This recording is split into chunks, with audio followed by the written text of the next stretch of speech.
Notícia, release, rede social, entrevista, campanha, evento, equipe pequena, tudo para ontem, demandas sem fim.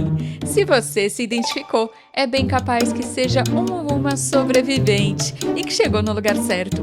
Este aqui é o Comunicação Pública Guia de Sobrevivência, o podcast que durante mais um ano priorizou te trazer conteúdo útil, com leveza e muito carinho, para que você pudesse seguir firme no seu trabalho de comunicador sobrevivente. Eu sou a Aline Castro, comunicadora pública sobrevivente. Você consegue falar comigo no @AlineCastroComunica nas redes sociais. Minha missão aqui no podcast, pessoal, é transmitir conhecimento sobre comunicação, claro, mas antes disso é inspirar, entusiasmar quem me ouve a realizar um trabalho que vá fazer diferença na vida das pessoas. Se você se identifica com essa proposta, vem se juntar para um grupo de pessoas entusiasmadas que adoram se ajudar. A ABC Pública está de braços abertos para te receber. Dá uma olhadinha lá no site abcpublica.org.br e quem sabe você não começa 2024 fazendo parte da nossa turma. Pessoal, hoje temos aqui o último episódio de 2023. A quarta temporada do podcast já tá acabando, eu nem acredito, passou voando. E eu achei que o tema não poderia ser outro, né, pro nosso último episódio, que não fosse o quê? 2024, né? Vamos falar do que tá por vir. O que será que esse novo ano nos reserva, hein? Eu não sei você, mas eu adoro saber o que os outros órgãos andam aprontando, o que as pessoas estão planejando. E aí eu achei que seria legal, no episódio de hoje, a gente fazer um rápido giro pelo Brasil, conversando com colegas comunicadores de vários órgãos diferentes, para descobrir o que está no planejamento deles, que tendências que eles estão de olho, que desafios, enfim, tudo isso e muito mais aqui no episódio de hoje. Então vamos embora que tem muito conteúdo bom para a gente ouvir. A gente vai começar lá pelo Centro-Oeste, diretamente de Goiás, com um amigo querido que eu tenho no Tribunal de Justiça de lá, o Luciano Augusto. É o diretor do Centro de Comunicação Social do TJ Goiás. Ele falou sobre os canais de comunicação em que eles pretendem investir. Vamos ouvir. Nós temos um canal de comunicação que é muito forte, que é o nosso Instagram, e que a gente sempre trabalhou com ele de forma orgânica. Mas para 2024, nós estamos começando a ter um outro entendimento, que a gente precisa potencializar algumas campanhas que nós estamos realizando nas nossas redes sociais. O Tribunal tem uma política de direitos humanos, nós estamos com os nossos comitês atuando de forma muito intensa, com campanhas muito, muito importantes para a sociedade, né? E que a gente não utilizava de todo esse potencial, né, para poder levar essa informação para um maior público possível. Então, a ideia é que a gente pontuou essas datas, né, as datas mais que a gente prioriza nesse contexto, datas que tenham, inclusive, reflexo com a vida institucional, com os processos que chegam no Poder Judiciário, para poder focar nesse impulsionamento, no sentido de que a gente precisa divulgar mais essas informações, levar mais conhecimento e também mais conscientização. Outro canal que a gente pretende ter um olhar especial é o canal do TikTok, que este ano a gente começou, mas eu diria que foi de um formato, apesar da gente estar toda semana publicando, mas de um formato mais experimental para entender qual é o formato que a gente quer explorar mais ali naquele local. Então, que é um canal que a gente pretende utilizar, sim, para acessar o público mais jovem. Agora, além dos canais, o Luciano falou sobre um ponto que eu considero chave e que ele tratou justamente como carro-chefe da comunicação por lá em 2024.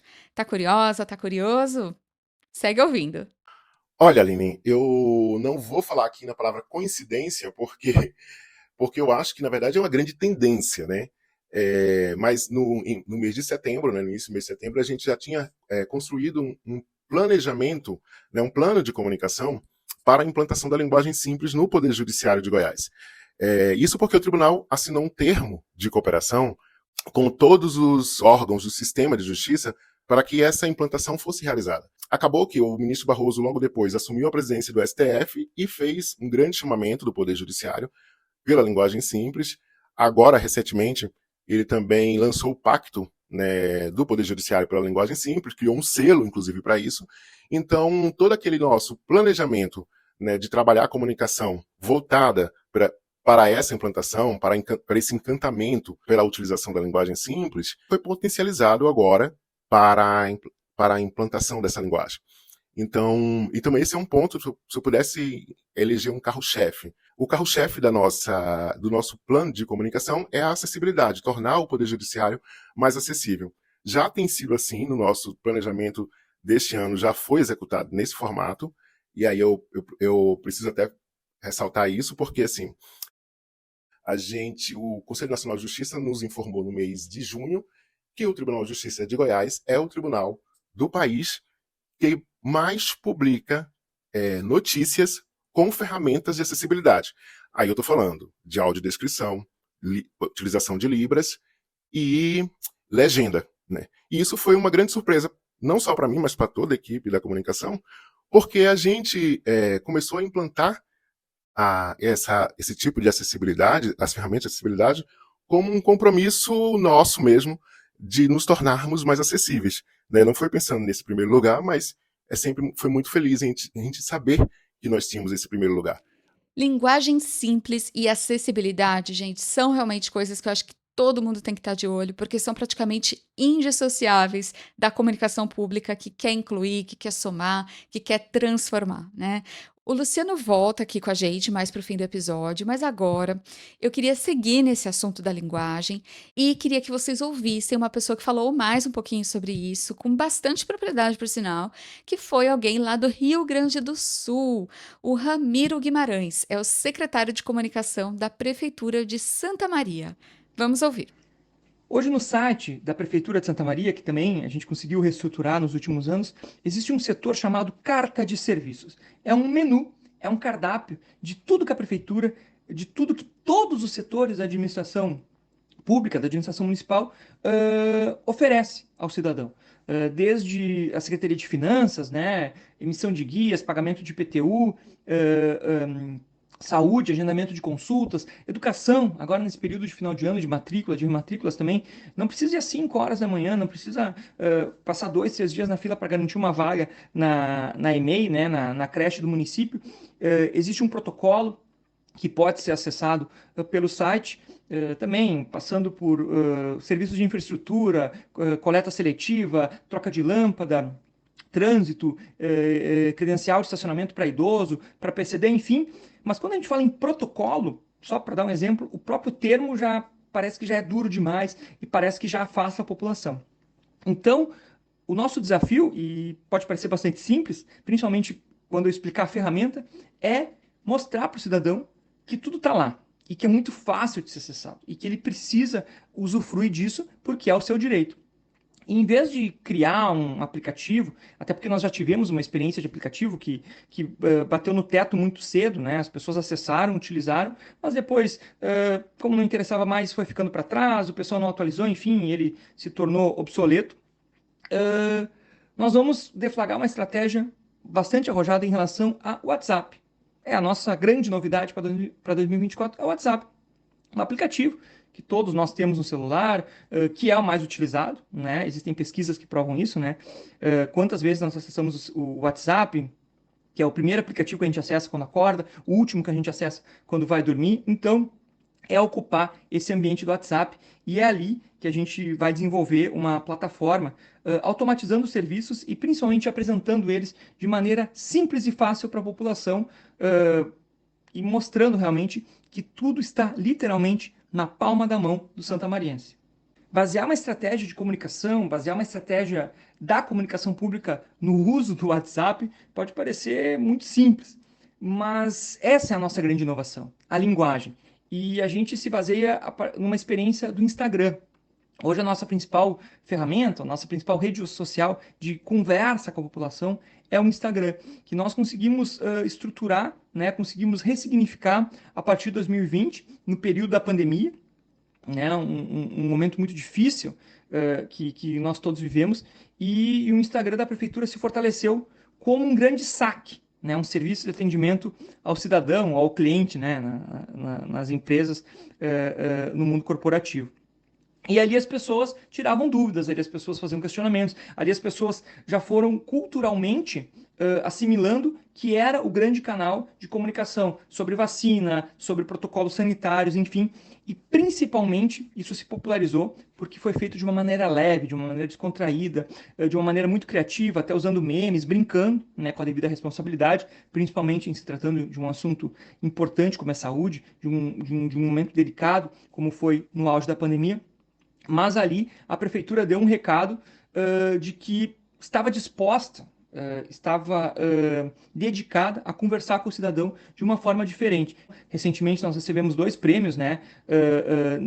Por isso, pelo nosso trabalho na pandemia, pelo nosso trabalho na orientação da vacinação, por um trabalho específico que eu posso, se a Aline me convidar, explicar num outro momento no podcast, da Calorada, que é a festa universitária aqui de Santa Maria, mas tudo isso feito de forma muito leve, muito descontraída e, claro, muito criativa. A nossa grande inovação é a linguagem e é isso que nós vamos levar, estamos levando para o WhatsApp, com ferramentas, obviamente, né? E o WhatsApp nos permite isso, automatização, selecionar uma opção 1, opção 2, em 2, 3 cliques pode gerar direto o Pix, né, a chave Pix por pagamento do IPTU, em 2, 3 cliques pode fazer a solicitação da credencial para estacionamento, mas precisa ter uma abordagem. E é aí que a gente vai se dedicar para realmente fazer esse movimento fura-bolha que lá atrás a gente fez com o Instagram e agora a gente vai fazer com o WhatsApp.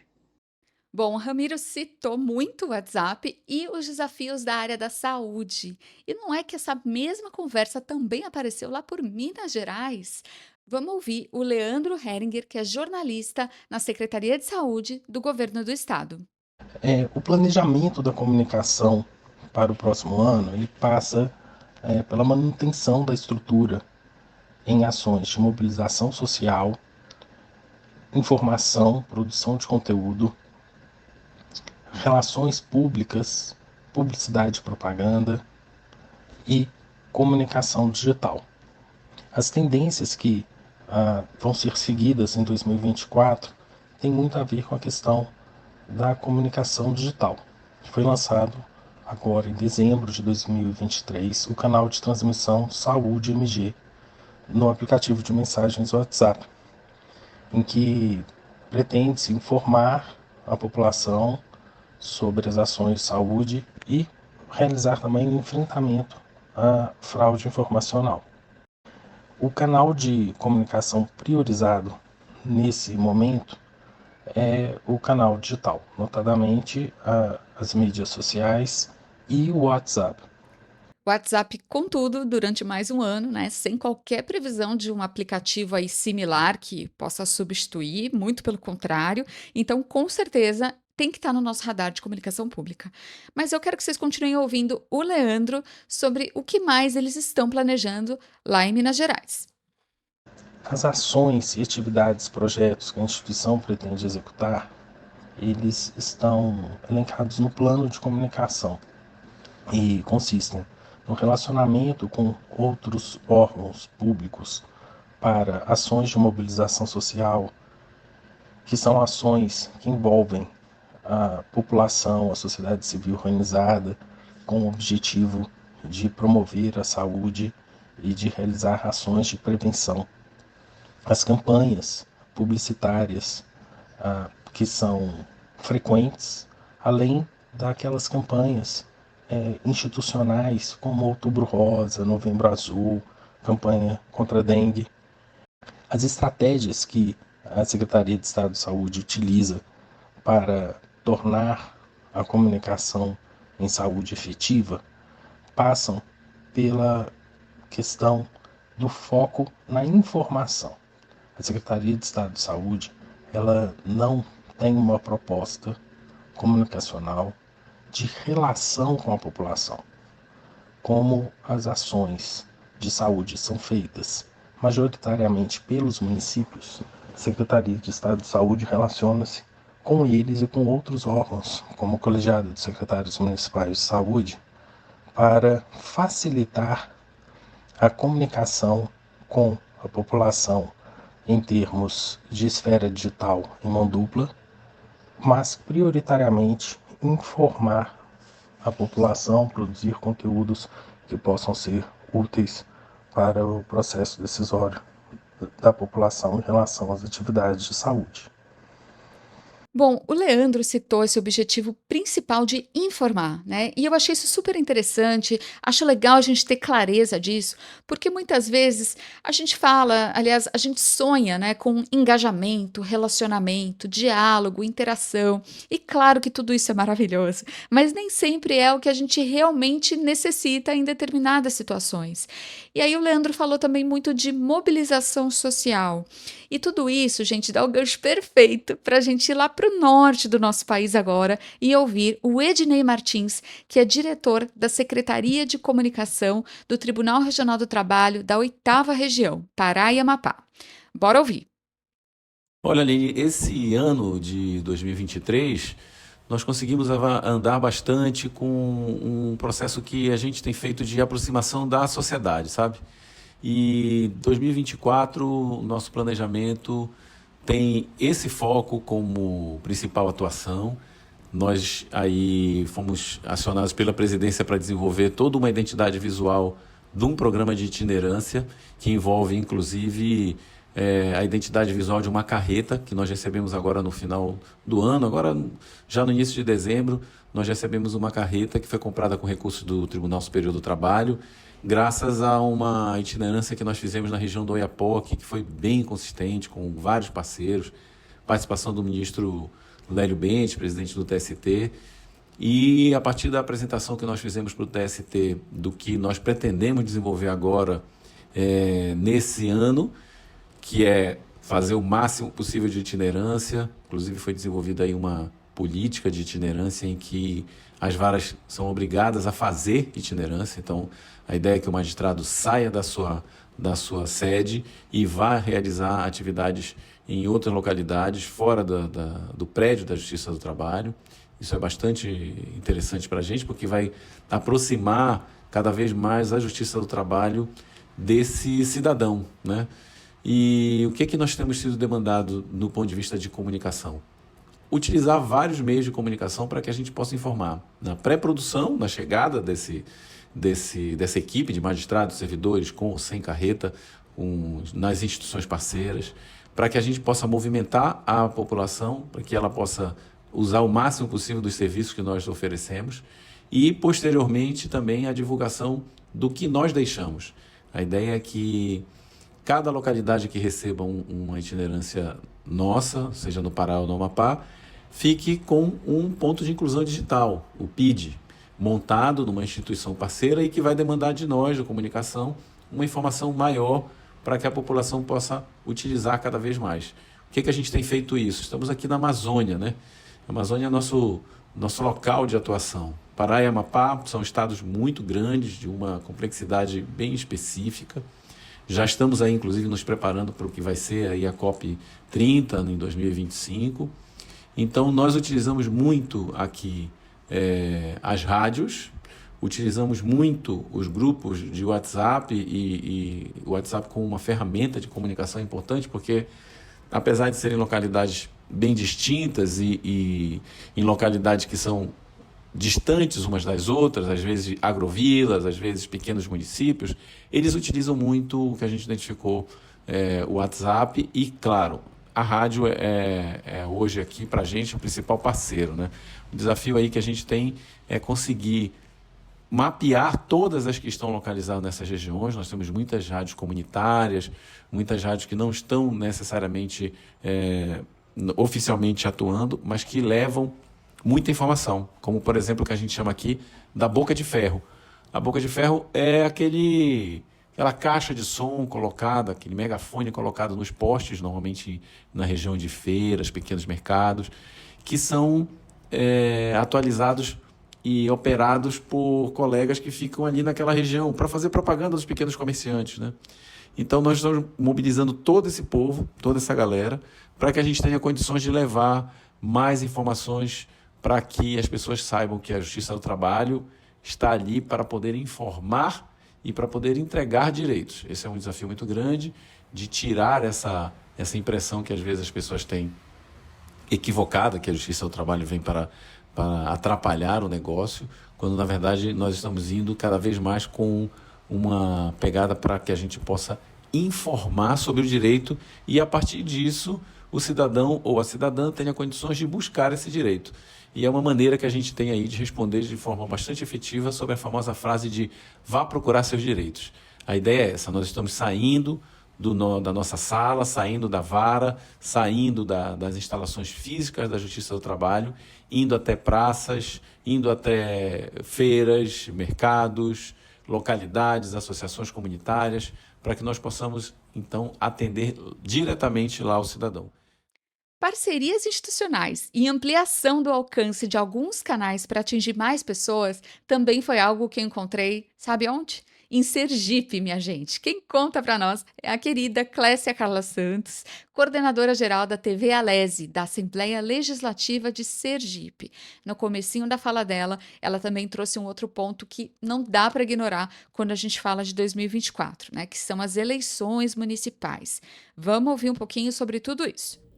No que se refere às tendências, né, que a diretoria de comunicação pretende seguir aí para o próximo ano, é acompanhar, né, esse desenvolvimento, porque a gente não pode ficar distante da tecnologia, a gente não pode trabalhar fora desse contexto, é preciso uma integração muito grande e a gente tem um desafio enorme enquanto Casa Legislativa, né, que é as eleições municipais. Apesar da gente fazer parte de uma Assembleia Legislativa, alguns deputados, eles podem se candidatar, né, a vereador da sua cidade, do seu município, ou a prefeito. Então, assim, tudo isso está sendo estudado, está sendo planejado para que a gente possa fazer uma melhor comunicação em parceria com outras instituições.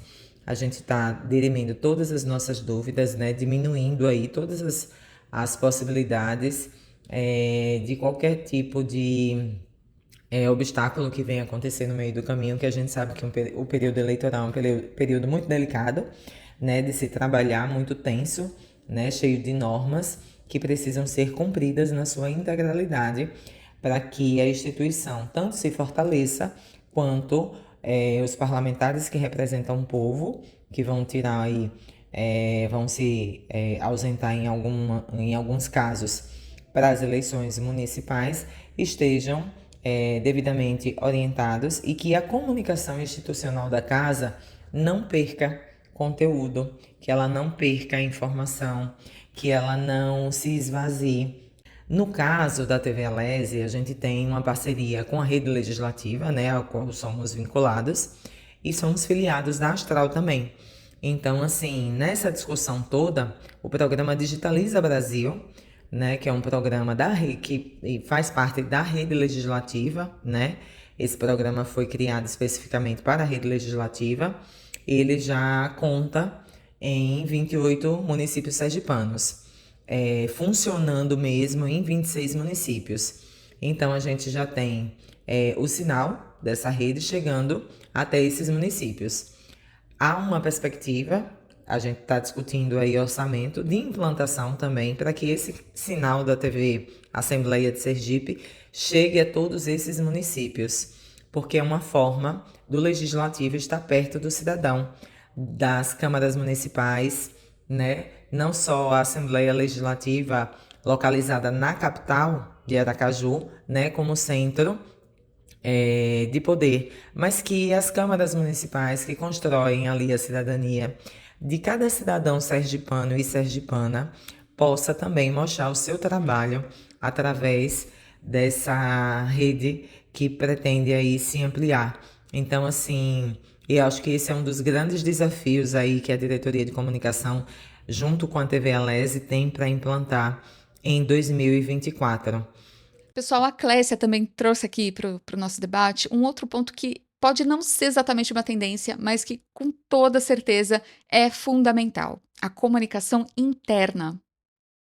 E a gente tem trabalhado aí uma vertente que é a comunicação interna, que é explicar para os funcionários, né, ampliar essa comunicação dos funcionários para que a gente possa cada vez mais fazer com que não só a sociedade, mas muitas vezes o funcionário que está aqui no dia a dia, às vezes não sabe o que está acontecendo na casa, porque nós comunicadores muitas vezes falamos para a gente e a gente esquece de alguns setores que são extremamente técnicos e que não tem acesso muitas vezes, né? Não tem tempo de ficar ligado numa TV, no YouTube, numa rede social e etc.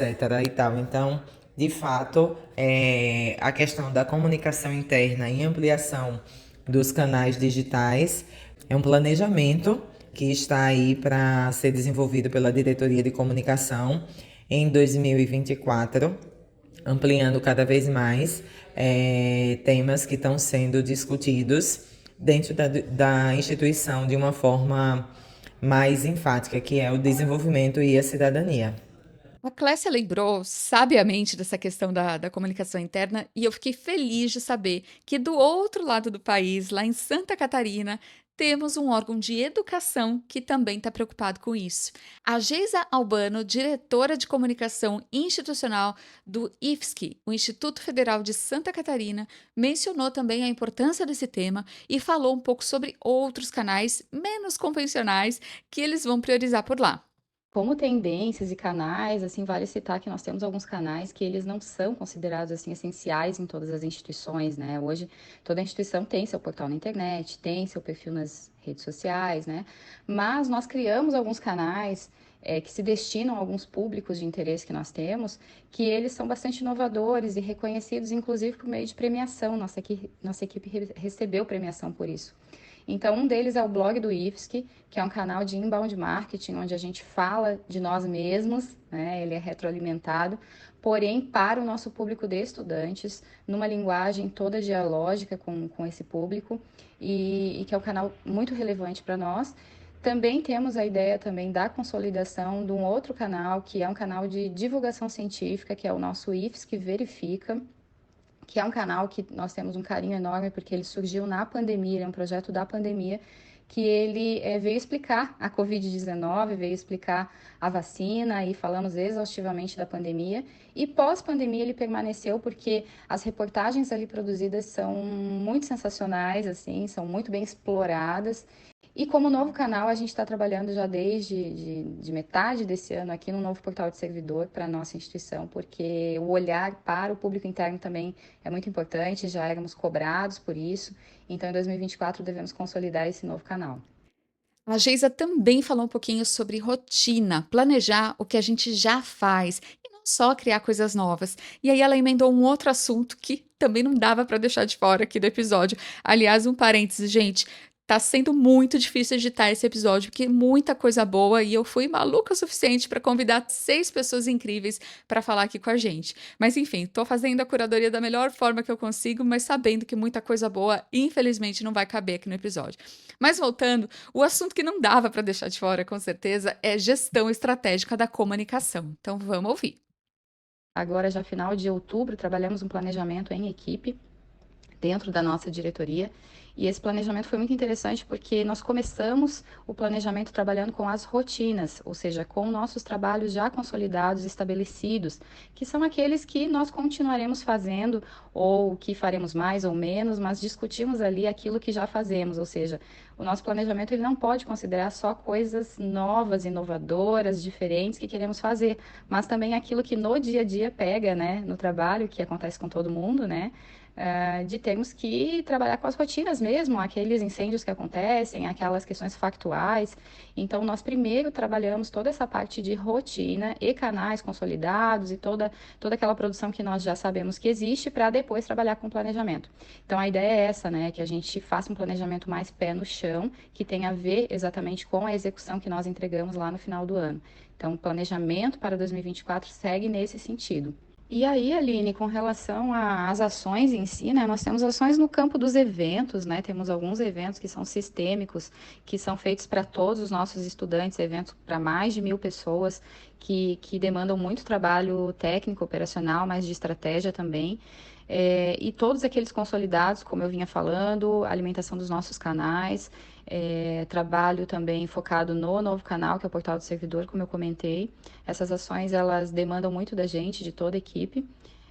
Mas sem dúvida o foco está, eu acredito que na tomada de decisão da alta gestão. Então a gente precisa, como estratégia, estar nos colegiados e estar próximo à alta gestão, e isso não é só em termos de reitoria, que é onde eu atuo, mas também na gestão do campus, né, lá na ponta, onde eu tenho às vezes dois comunicadores e que trabalham a estratégia daquele local, né, daquele local geográfico. Então, tudo isso nós estamos trabalhando aqui em rede, né, de comunicadores do nosso IFSC, para que todo comunicador entenda que ele é um estrategista de comunicação também. E esse é o nosso foco em 2024, que as pessoas se empoderem, né, da estratégia e dessa possibilidade de não só ser tarefeiros, né, operacionais, mas serem também estrategistas. Bom, feito o nosso giro pelo Brasil, a gente volta então lá para Goiás, onde a gente começou, porque esse ponto da gestão estratégica também foi trazido pelo Luciano Augusto, do Tribunal de Justiça. Ouve só. Nós estamos vivendo uma era que é da inteligência artificial, do audiovisual, da força, né, da imagem. Então, a gente tem desenvolvido nos nossos projetos, nas nossas ações, cada vez mais ações que são multidisciplinares. Este ano a gente fez uma campanha, só para dar um exemplo de ações que vão acontecer também no próximo ano. Este ano a gente fez uma campanha de divulgação de uma cartilha, a cartilha do Tribunal de Justiça pela igualdade racial. Então a gente não fez só a cartilha, o texto na cartilha, imprimiu e entregou. Não. A gente fez a cartilha e a gente criou todo um planejamento da própria comunicação de levar essa cartilha aos espaços com vídeos, apresentar para aquele público. Quando um público mais jovem, a gente pensa também no próximo ano, a gente colocou no planejamento a gamificação das cartilhas para poder fazer com que as pessoas aprendam brincando e façam com que elas possam conhecer mais dos nossos projetos, das nossas ações e do próprio Poder Judiciário como um todo.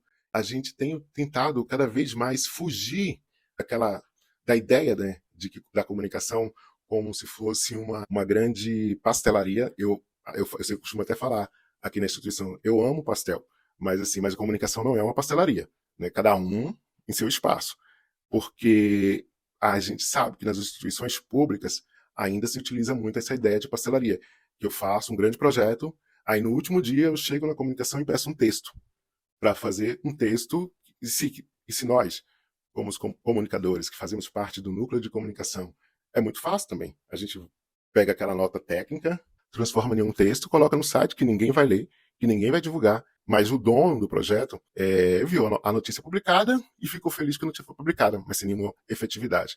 Então a gente tem lutado muito contra essa pastelaria. Então a gente pede, e o que a gente pede geralmente é mais trabalho nesse sentido, porque eu peço para participar do planejamento do projeto, participar do planejamento, de conhecer, né, e até se apaixonar pelo que está sendo realizado, para que a partir daí a gente possa entrar com as ações que são importantes e para poder fazer uma divulgação maior. Eu me apaixonei por essa fala do Luciano sobre a gente se apaixonar pelo que a gente está desenvolvendo. É sobre isso, gente. É a gente se envolver, fazer com o coração, não fazer só para constar, só porque pediram, só porque é mais fácil. Essa é a alma da comunicação pública e a alma desse podcast. Se você me ouve aqui há algum tempo, acho que você já deve ter percebido isso. E como a gente está aqui nessa vibe mais inspiracional para ir fechando o episódio, eu queria que vocês ouvissem a Clécia Carla novamente, de Sergipe, e em seguida um pouquinho mais de cada um dos nossos entrevistados, com uma mensagem final para o nosso 2024. No que se refere, né, à comunicação pública em 2024, o meu diretor de comunicação, o diretor de comunicação da Assembleia Legislativa de Sergipe, que é Teotônio Neto, estipulou desenvolvimento e cidadania, né? Eu, enquanto coordenadora da TV Alese, eu tenho, e um pouco fanista também, eu tenho o sonho, né, que essa comunicação pública que a gente vem discutindo há tanto tempo, que vem construindo esse arcabouço, que vem se solidificando, que além desse desenvolvimento e dessa cidadania, que a gente possa explicar que a comunicação, ela é um direito de todos. E se ela é um direito de todos, ela pode ser trabalhada como política pública, como estratégia, como qualquer outro tipo de política que é central, por exemplo, como o Sistema Único de Saúde, que é um direito, como a saúde, como a educação e como vários outros aspectos. Aqui na TV Alés, vou puxar um pouquinho a sardinha, como você citou, né? A gente tem trabalhado diversos termos de cooperação e parcerias para que a população entenda que uma Assembleia Legislativa e a sua emissora legislativa e todos os recursos públicos que são investidos são devolvidos para a população de diversas formas, seja através da prestação de contas e da transparência, né, do que o parlamentar está fazendo na sessão plenária, na audiência pública, como também em forma de conteúdo educativo, conteúdo cultural, conteúdo artístico, porque uma emissora legislativa ela não é só feita de sessão plenária e de atuação parlamentar, mas ela é feita também de uma construção de uma cidadania onde a população se reconheça, que a população crie a identidade, que ela se veja, que ela se perceba ali como parte daquele processo. A Aline fez não digo um desafio, mas um pedido, né? Complete a frase: eu espero que em 2024 a comunicação pública, pontinhos, reticências. E a minha resposta é que ela seja cada vez mais forte e seja reconhecida pelo cidadão. E isso é uma responsabilidade, é um dever nosso, né, dos comunicadores. Eu sempre digo que se a mensagem não chegou, simplificando um pouco aqueles modelos de comunicação, mas se a mensagem não chegou de forma efetiva ao receptor, a responsabilidade, né, a culpa, se a gente for carregar um pouquinho, é, em última instância, do emissor. Então, quem precisa pensar, se dedicar a formato, a linguagem, a abordagens, é o setor público. No nosso caso, é a Secretaria de Comunicação da Prefeitura de Santa Maria. Se o seu João, se a dona Maria não sabe que horário tem vacina no posto, não sabe que já está aberta a matrícula para o seu filho na escola que fica a 2 quadras da sua casa, a responsabilidade, quem precisa fazer essa informação chegar, somos nós. Então, isso não é por decreto, isso não é com um informe, né, com um PDF publicado no site da prefeitura. É preciso buscar esses canais e eu posso dizer, assim, sem falsa modéstia, que aqui em Santa Maria a gente conseguiu evoluir muito nos últimos anos e agora em 2024 vai avançar para que comunicação pública esteja cada vez mais presente na vida do cidadão e seja reconhecido como um direito.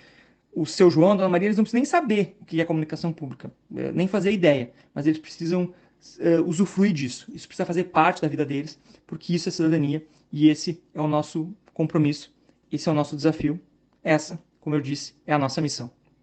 E para 2024, eu espero que a comunicação pública chegue, né, no cidadão, que é o que a gente mais espera, que as pessoas sejam respondidas, que elas sejam esclarecidas. E é isso que eu espero para 2024, além de reconhecimento da área de comunicação como estratégica, além da abertura de portas da alta gestão para que a comunicação tenha os seus assentos e possa trabalhar junto nas definições e estratégias da instituição como um todo. Comunicação pública para 2024, o que a gente espera é que seja cada vez mais uma ferramenta importante para garantir a efetividade da entrega do direito. Eu espero que em 2024 a comunicação pública seja percebida como estratégica e como uma política de Estado, não apenas como uma política governamental, mas principalmente na área de saúde, como uma política de Estado. Eu espero que em 2024 a comunicação alcance a valorização dentro da instituição e conquiste o seu espaço de ser um serviço para a sociedade acessível e humanizado. Tempo estourado. Excepcionalmente, eu não vou fazer um resumão do episódio aqui, gente, mas eu queria deixar a mensagem final de que tudo isso que a gente acabou de ouvir aqui não fique só aqui. Até porque eu tenho certeza que esses 6 comunicadores que eu tive a honra de entrevistar, cada um no seu ramo, na sua esfera, no seu estado, eu tenho certeza que eles representam muito de vocês que nos ouvem agora e que vocês se identificam com os mesmos problemas, com os mesmos desafios. Eu espero também que com os mesmos sonhos. E se a gente tem tudo isso em comum, a gente pode unir forças e fazer esses sonhos se tornarem realidade. 2024, pessoal, é um ano muito importante para a comunicação pública. Tem projetos de lei, como a Lei Geral da Comunicação Pública, a Política Nacional de Linguagem Simples. Se Deus quiser, isso vai virar realidade, vai ampliar nosso papel de construir cidadania.